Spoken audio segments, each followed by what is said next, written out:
Thanks for joining this tutorial today. So today we'll talk about how we could perform soccer event modeling with OpenSTARLabs. So basically, this tutorial will provide a streamline the pipeline for modeling the event-based soccer data using our neural market spatial temporal point processing models.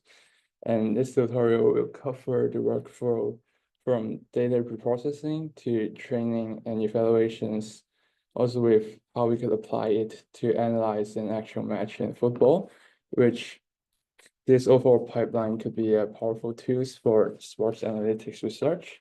And this image provides a basic ideas of what event prediction is, but it might be difficult to see here. In general, we would like to predict the XY coordinates, action types, and time at t+1. So in general, this tutorial consists 7 steps, including the installations of the package, how we could download the open source Scout event data, how we could preprocess our data with the OpenSTARLab preprocessing package, training event prediction models with the OpenSTARLab event package, and optionally, how we could optimize the hyperparameters using the Optimum package, how we could inference the trained models and perform analysis with the model results. So before we begin, I would like to explain some of the technical terms. In terms of event data, it refers to the structured time-ordered record of the actions of the on-ball players, which refer to the players who have possessions of the football. So these types of data capture what has happened, when it happened, and where it happened. In terms of data, it consists of timestamps of when the event occurred, the action types like a cross, clearance, or dribble, which players or team who performed the actions, where this event started, the XY coordinates of the pitch, and the outcome, whether the action is success or a failure. So this type of event data enable modeling and analysis of the match dynamics, helping analysts and researchers to understand the team behavior and the dynamics of the football match. In terms of possessions, it refers to the period during which a team maintained the control of the football, and the possessions begin when the team gained the ball and ends when they lost it. So there are many reasons that they could lose the ball, mainly due to the opponent intercepting it or the ball goes out of play. And analyzing the possessions could help quantify how the team performed and how they utilize the possessions, which could be valuable in understanding their collective actions and how well they create scoring opportunities. In terms of the background, event modeling itself is referring to how we could learn the patterns from the sequence of the in-game actions. So it helps us to understand and predict how the games unfold over time. And the goal of modeling the event data, to be more specific, is to predict the next event in a match, specifically at t time+1, based on the sequence of events that happened previously from time t-n to t.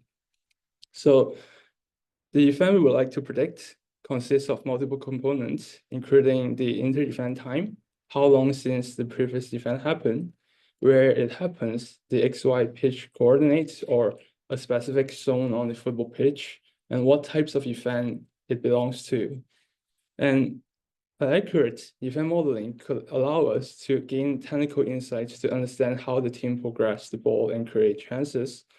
Also, it allows us to evaluate the performance of the team in their decision-making and execution quality. To further apply event modeling, it could provide us a valuable tools to perform scenario simulations, apply it to perform a recurrent predictions, predicting events beyond t+1. So here, we'll demonstrate how we could install the package in Collabs. First of all, we need to set the runtime to GPU. So by clicking on the runtime here and changing the runtime type to a GPU will be allow us to use the GPU to train our models. After that, we could simply run the block to install our package. But one thing to take notes in is that because the lab itself have a default NumPy version, so we need to restart these sections after we run it. So here is the demonstration, but it might take some time, so we could continue on the other part first.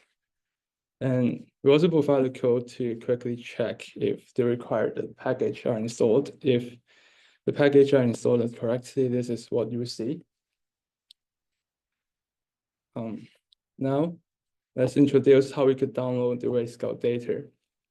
By utilizing the event data from the 2017 and 2018 football season that provided from the White Scout open access datasets, it includes match event data from the top 5 European League, the Premier League, La Liga, Ligue 1, Serie A, and Bundesliga.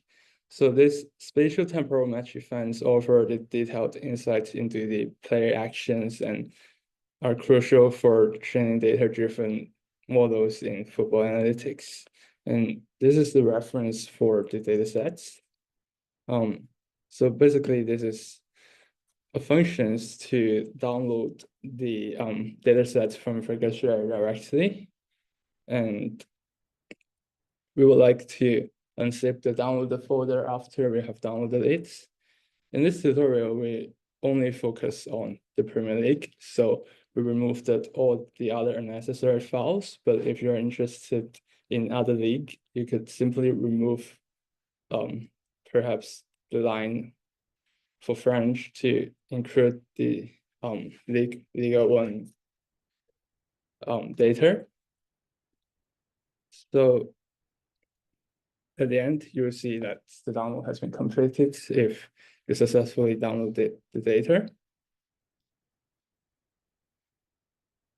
So now we will discuss how we could preprocess and split the data with the OpenSTARLab preprocessing package. There are mainly two steps, basically to load and preprocess the event data from the data providers, then splitting it into different sets, including the training, validations, and test sets. So here we can see a list of data providers that supported by OpenSTARLabs, including the most well-known data providers like Wayscout, StatBombs, and Data Stadium. Those are the data providers that could be converted into the standardized formats that we would like to use for event modeling. For the other data providers, we will support it in the future. So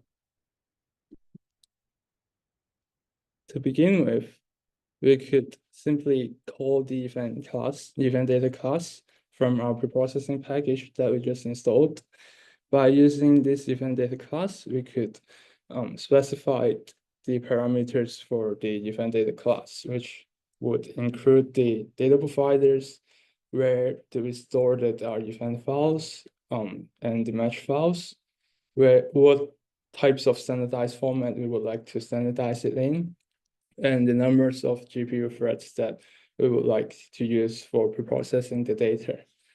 And again, the data providers options are provided here.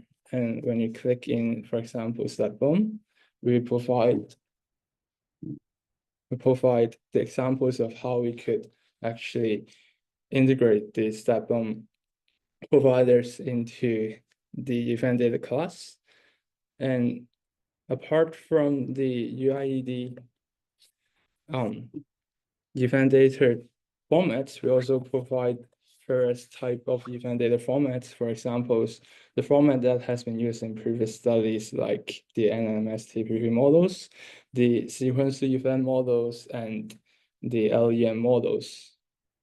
But in this tutorial, we'll use the unified and integrated event data formats.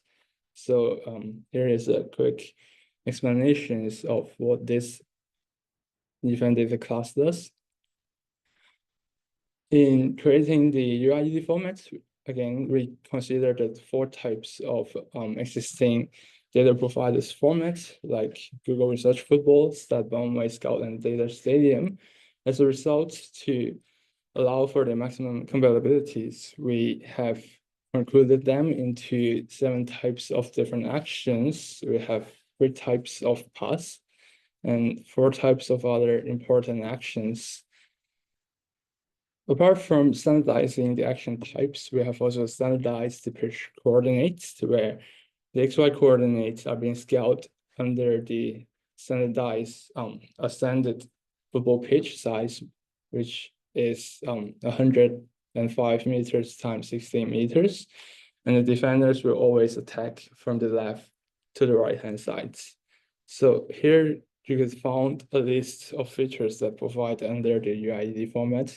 The most important features are the inter-event time, fidelity, the XY coordinates, and the action types that we would like to predict. So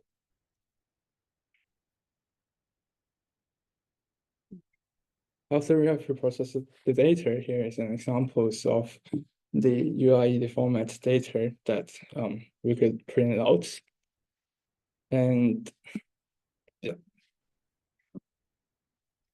So since the match IDs from the data providers are often ordered in chronological order, we could split the data set using this ID. But if you want to use other data sets than those provided from the data vendor, you might want to be careful of this. In these specific examples, we use the training ratios of 0.8 and 0.1 for the other sets. And we sort the list of IDs using the order and splitting the data set correspondingly. As a result, you can see there are 304 training matches and 38 matches for the validation and tests specifically. After that, we could train our models using the OpenSTARLab event package. So to train the models, we would require a YAML file to specify the training setup, including the dataset path and other hyperparameters. In the YAML file, we could easily edit it in 2 ways, by either editing it directly with a Python script, which will be shown in the below, or we could open up the YAML file itself and edit it in any IDE. So here is an example of the YAML files, where at the top, we could configure the training parameters, the input features that we would like to input into the models, the hyperparameters for the models, like the learning rate and the batch size. So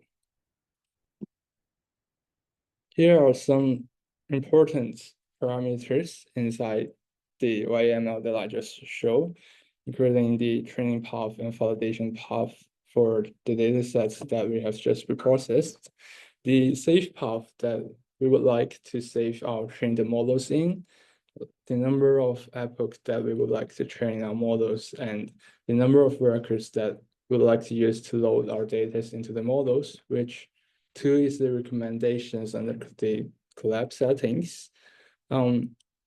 Also be aware there is a test options for us to simply run the model to see if there's any bugs. But if you really want to train the models, this option should be set to false. So below is other examples on how we could modify the YAML file without directly editing the files, but instead using a Python code here. So this code is basically how we could download the file that I just mentioned. And by opening it with the YAML package in Python that installed in default, we could simply config it like a dictionary. And in here, for examples, we could set the training path and validation path to the dictionary inside Google Drive and config other key parameters correspondingly. So here we're printing out the edited YAML file, but the order was distorted for some reason. So now it comes to how we could train the event model later. After we load the evented class, we could initialize it with what model we would like to use and the configurations that we have just set. And by calling the train function, we could start our training process. During the training, similar to various deep learning training package like PyTorch and Ultra Analytics, we show the epoch and the loss on it batch. So it begins with the model training loss, then different component loss, for example, the loss for the actions, the loss for the inter-event time, and the loss for the locations. Apart from that, we also offer some more intuitive and commonly applied loss like the accuracy and the F1 score for the actions, the MAE for the inter-event time, and the XY coordinates. So apart from the training process, we also provide a summary that shows which is the best epoch, the best corresponding file loss and training loss. We also provide the flops and number of parameters for us to compare the efficiency of different models. And we will also indicate where the models and results have been saved. In terms of optimizing the hyperparameters using Opener, the only difference with the previous training was only in the YAML file. So if we open up the YAML file again, we could observe that simply by setting the optimal option to true and provide a list of hyperparameters that we would like to train, we could actually call the optimal package to perform grid search for us.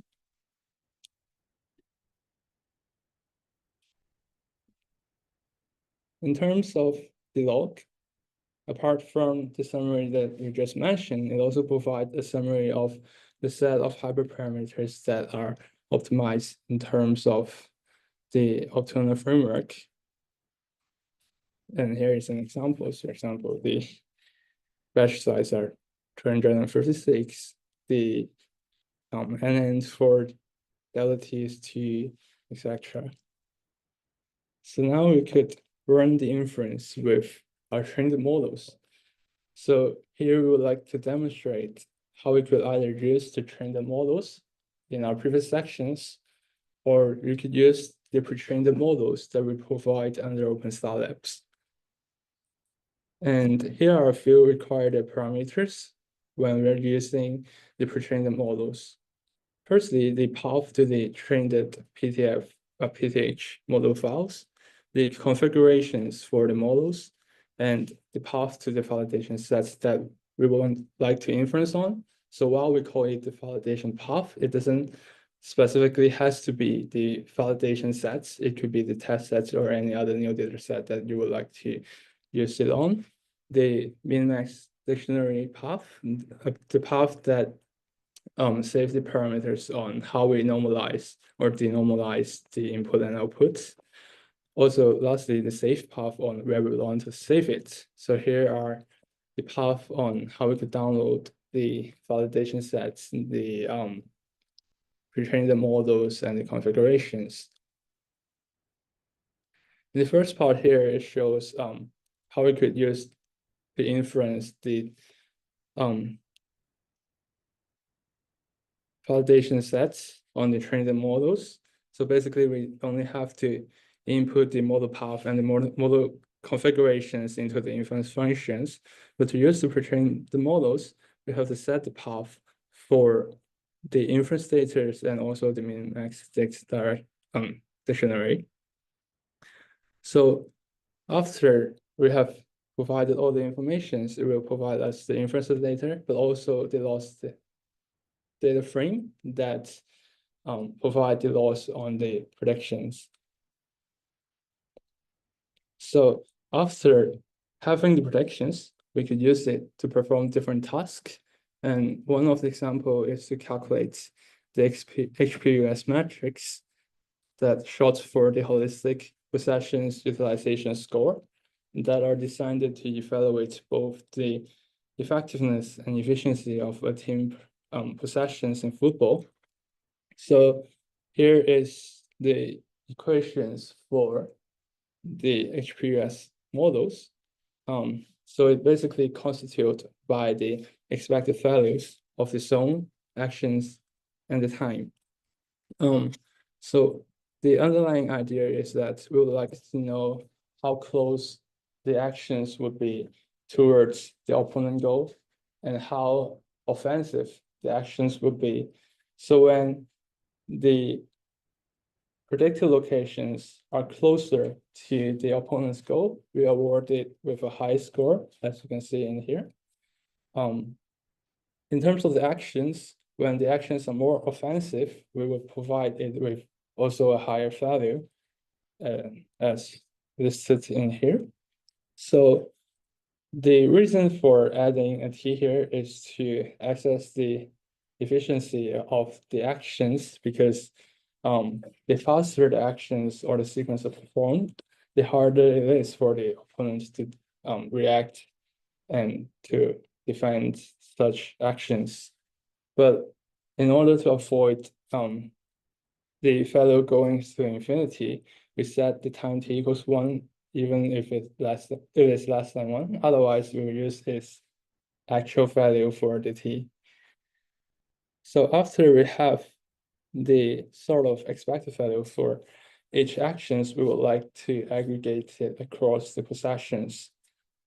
Instead of aggregate every actions equally, we applied exponential, which the sum for all the actions inside the possessions, where we put more weight towards the actions that are near the end of the possessions. In terms of the HPUS plus matrix, it is afferent that only consider the possessions that actually end in an attacking actions, specifically a short or a cross, that exclude all the non-threatening sequence and focus on analyzing the productivity of the team. So here are some validated results of the HPUS matrix. The HPUS matrix actually show a strong correlations with the key performance indicators like the team final ranking over the season, the goals scored by the team, and the expected goal metrics. So suggesting that the HPUS could effectively capture the quality and the efficiency of the possessions, aligning with the actual match outcome. In summary, the HPUS aims to measure the overall possessions quality using the zone, action types, and timing, where the HPUS plus isolates possessions that lead to an attack, making it useful for evaluating the offensive effectiveness. So we hope that this metrics could offer valuable insights for understanding how well a team could convert the possessions into a meaningful attack. And here we will demonstrate how we could apply the OpenSTARLab event package to calculate and apply the HPUS metrics. So to begin with, we first download a set of inference data that provide under OpenSTARLabs. In here, we could print out all the match IDs that you could perform analysis on. Here we specifically choose a match that end in 0 to 0 to demonstrate how the HPUS in matrix could provide more insights to the match. And here, we could call the calculate HPUS functions that will require the data frame, where to save it, and whether if we want to swap the home and away team indicators. So as we mentioned, the HPS was trying to evaluate the efficiency and effectiveness of the team possessions value. So here we plot it out over a period of time.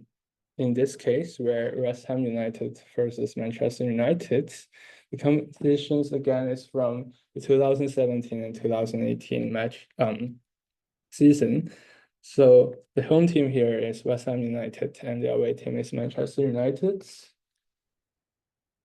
which we could enlarge it. Sorry about the quality. If you referred to, if you could open the collab on your own tab, it should be much better than this one. But in general, this plot shows the match time in the x-axis over the 90 minutes. And in terms of the y-axis, it shows the HPS score value over a period of 5 minutes. In summary, the Manchester United, the blue teams displayed a stronger possession phase during the field picks you can see in here, where West Ham United only have a very low peak and a strong performance only around 10 minutes here. So overall, we can see that Manchester United have more impactful and frequent possessions during the match. In terms of the HPS plus plots, again, the X and Y axis are the same, but the Y axis consists the HPS plus value. So it shows that Manchester United have produced quite a few actual attacking possessions, but West Ham United produced nearly no attacking possessions with a flat HPS plus line that are nearly zero. So when we summarize the match, we can see that while the score are 0-0 here, the Manchester United was the dominant team in terms of possessions quality and attacking intention, despite they didn't score a goal. But the West Ham United, on the other hand, struggled to convert the possessions into meaningful attacking play that indicate by the low HPS plus values. When we compare our analytical results with the actual match statistics from Google,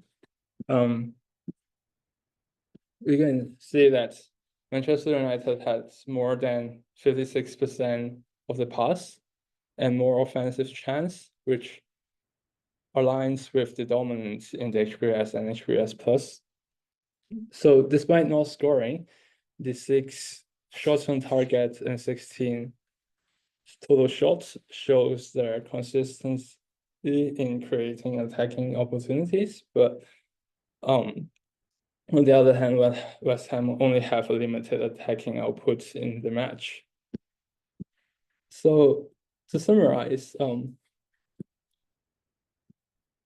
OpenSTARLab is an open source framework that designed to allow us to apply advanced sport analytics more easily, together with reproducibilities and verifiabilities to compare between different models and pipelines. A few key features in this tutorials, including the event data processing, event modeling, performance metrics, and analytics. We hope that this tutorial could help researchers and analysts to access the performance using the structured metrics, enable the development of predictive modeling in terms of academic and practical usage. We hope that this will be useful for comparing between different team strategy in possessions and action-based insights. So overall, the OpenSTARLab aims to serve as a bridge between the raw match data and technical understanding using deep learning tools. So now we could go back to the installations part, where basically after we run the code, we need to restart our sections. So you can see it's restarting. It doesn't affect any of our code, but need to press the restart.